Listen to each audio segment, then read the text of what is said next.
I'm here with Jim Rogowski. He is the president of the Cider Painters of America, and we are about to show you something very special. I bet you never saw an art gallery opening with so many artworks in such a small space. But this is not an ordinary art show. This is a miniature painting art show, and it's hosted by the Cider Painters of America. Each year, hundreds of people from all over the world send their miniature paintings to be reviewed and judged by professional judges in order to win prizes and awards.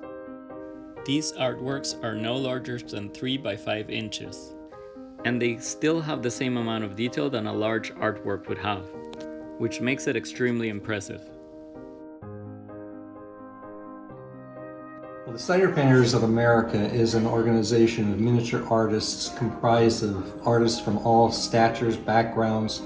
Our youngest is 8 years old, our oldest is 103.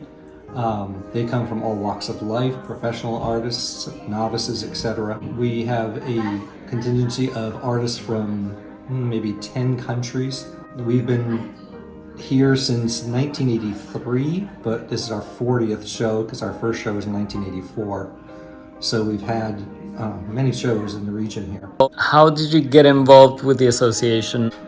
Well, I was an art teacher at one time, and then I went into corporate design, and while I was doing that, a regional artist here was talked to me about this miniature movement and asked me if I would like to be part of it. So I tried out, put some of my paintings in, did very well, and I've been hooked ever since. So, What is your favorite part of painting miniatures?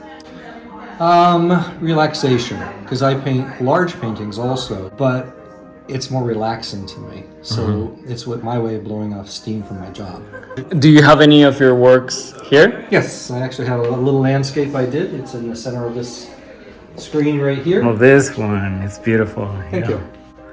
So just for people at home to understand, this is what, 3 by 5, is that right? The largest we're allowed to paint is 3 inches by 5 inches. That's our claim to fame.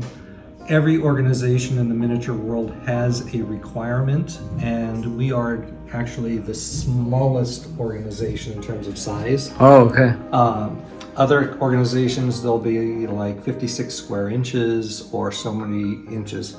We have no stipulations on frame size and matting, which is unique to this societies because all the other societies have very stringent requirements on framing also.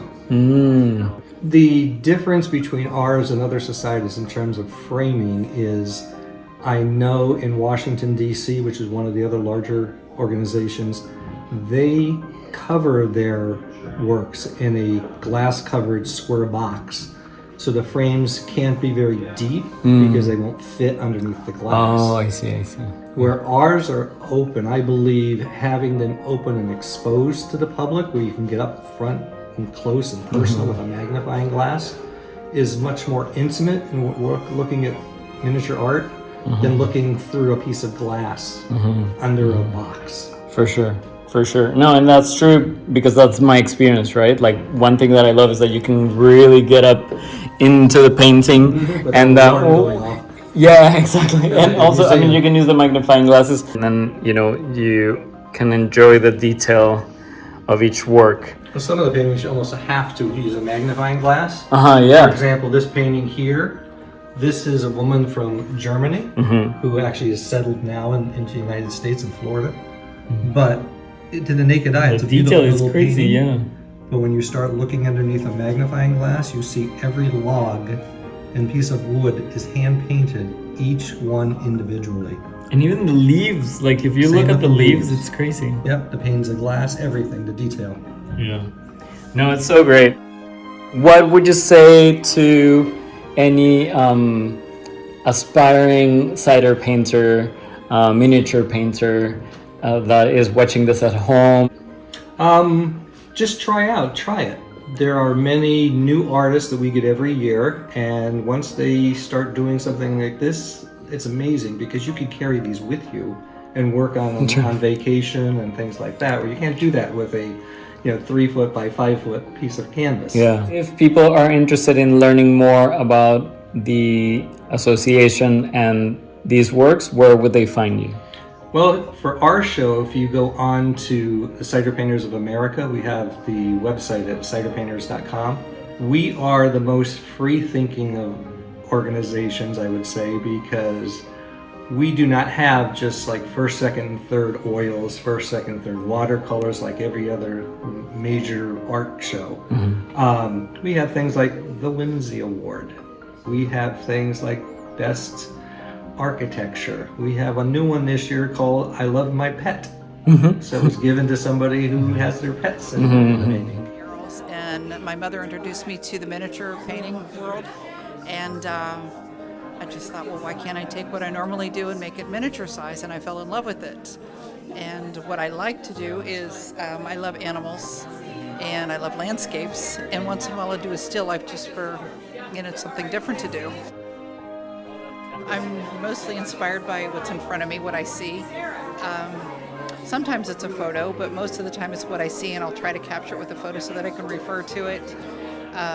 Sometimes it's plein air painting, but with the miniature paintings, it's usually I've captured it with a photo, and then I'll work from that and from memory, and then I'll sketch it out, and then I'll think about it for a while. Think about what colors I'd like to put into it, how I'd like to portray it, and then start putting it down and see what happens. And I let it unfold. I paint for myself. It's my collections.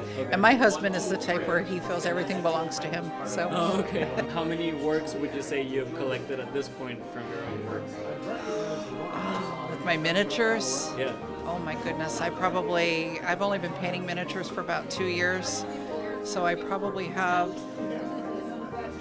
almost 2 dozen. She's the one that got me into miniatures. Oh, I see. You're too cute. We are with Paula Smith. I have this piece here. And then my other one is more of an impressionistic piece. How did you discover miniature painting, and how did you get into it? This goes back to the 70s with my first art teacher in Chagrin Falls, Ohio. And he worked for American Greetings, and he said to me that the cards were made the same size as what a greeting card was. And I would find a small piece in a larger painting that I was doing that I loved. And so he pointed me in the direction of the miniature societies, of which back in the 70s and early 80s there was multiple miniature societies in America. And, over time things changed, and that's kind of how it got started. So there are not too many miniature societies nowadays? They're starting to reemerge. There are reemerging in the West, Montana. There's new ones cropping up. But the oldest is the Washington Miniature Painters, Sculptors, and Engravers Society, and that's where I won my first national award in 1985.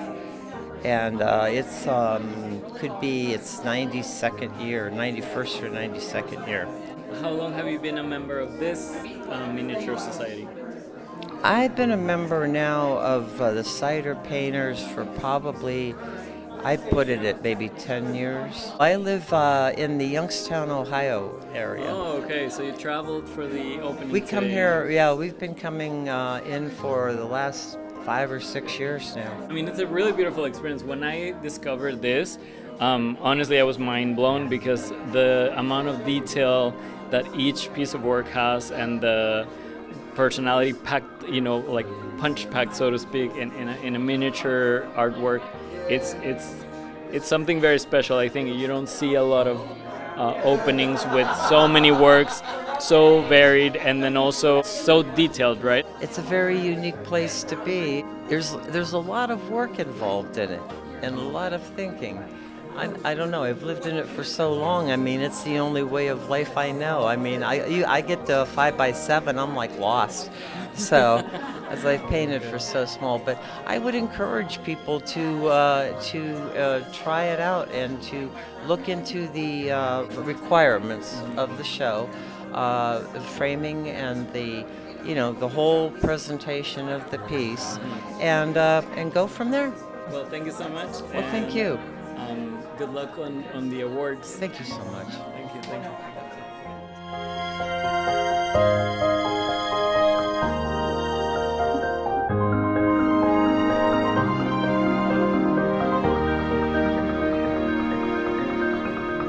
Could you tell me a little bit about your inspiration for your works? Well, inspiration comes from where you go and what you do. My husband and I were historical reenactors. Wait, would you mind explaining what does historical reenactor mean? 18th century, we dress up in 18th century clothing and camp in tents and shoot black powder rifles, that kind of thing. Yeah. But then you just do it for like, is this like a theater thing, or is this like for you to experience the? Just experience it and see how they really lived back then. Yeah. Well, that's so interesting. I'd never heard about anything like that. How hard life was back then. Yeah. In fact, I have a picture on my phone. I recently did a scene of the tents at night. This is a picture of our camp at night. Okay. And that's a penny beside it. Okay. So this is how you were living. Yes. That's amazing. You never heard of the 18th century reenactment? Yeah, no, I hadn't. Yeah. I want to show people at home just so that you get the size. Look at my hand and then see the detail in the work. It's really amazing. Thank you. I really like my sunrise though. The sunrise is amazing.